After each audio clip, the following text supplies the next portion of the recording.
Imagine a gray box that revolutionized playtime for millions. But now, as it hits its 40th birthday, is its glow fading in a world of endless game options? That's the intriguing question swirling around the Nintendo Entertainment System, NES. The iconic console that shaped generations, yet might be losing its grip on our hearts. Stick around, because we're diving deep into how we still enjoy those 8-bit classics today. And trust me, it's not as straightforward as popping in a cartridge anymore. The NES, the one we're celebrating today, not to be confused with its Japanese counterpart, the Famicom, didn't launch with the synchronized global fanfare we see in modern releases. Back in the 80s, it trickled into the US market in a patchwork way, giving Western gamers their first taste of powered-up adventures. Europe followed suit with a similarly gradual rollout. Mario became a superstar there too, though the NES didn't dominate like it did stateside. Over in the UK and beyond, Sega held a firmer ground with its rival systems, making the NES more of a contender than a conqueror. But here's where it gets controversial. Does that European split still fuel debates about which console truly won the continent? If you're a retro enthusiast, you might argue the NES's library was unbeatable, backed by Nintendo's own hits and powerhouse third-party developers like Capcom, Konami, and even the British studio Rare, which became a key ally. Picture this. Classics like Super Mario Bros. Or Castlevania weren't just games, they were cultural milestones. We couldn't find Mario jumping on a Sega Mega Drive, right? That exclusivity carved out a massive space in retro gaming, blending top-notch quality, massive sales, and that warm fuzz of nostalgia for anyone who grew up with it. Yet fast forward 4 decades, and the question arises, is that nostalgia starting to wane? As time marches on, new players enter the scene. Kids raised on smartphones and streaming, with parents who might have skipped the NES era entirely. These families aren't rummaging through closets to unearth a dusty console in a pile of worn-out cardboard boxes.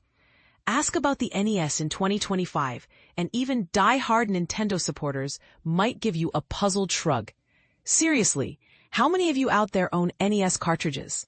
And for the younger readers, were you even around when the NES first hit shelves in 1985? Of course, with enough years under the belt, passion naturally shifts, though respect for the NES endures. It's hard to ignore its groundbreaking impact on gaming. But let's be real. Genuine, hands-on fans with that deep, personal connection, it feels like their numbers are dwindling, based on the casual responses I've gotten while chatting about this milestone. With so many games across history to explore, it's no surprise interests evolve. And this is the part most people miss. Gatekeeping by old-school fans who tisk newcomers for not tackling original Super Mario Bros. Before jumping into modern spins like Super Mario Bros. Wonder, or those whose first Nintendo love was the DS. Shouldn't we embrace fresh perspectives instead of dismissing them? The NES might just be the most analyzed console ever, dissected in retrospectives every 5 years since 2000.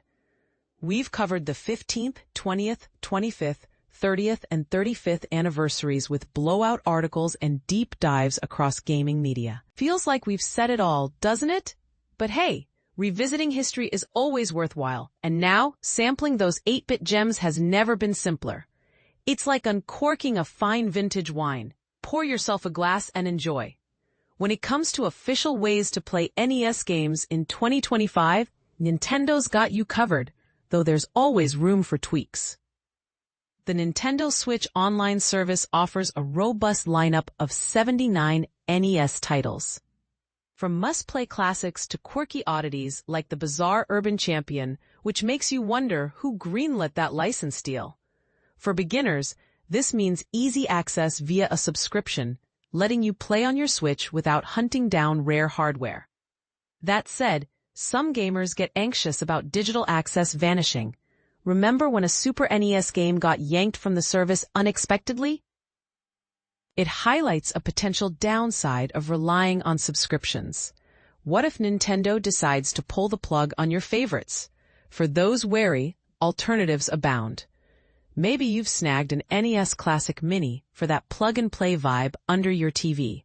Or perhaps you've dived into the retro scene with a Mr. FPGA system, an Analogue NT for pristine upscaling, or even budget-friendly clone consoles that mimic the original feel. And yes, you can even boot up NES games in your web browser nowadays, though for purists, it might not match the magic of dedicated hardware. But here's another controversial twist.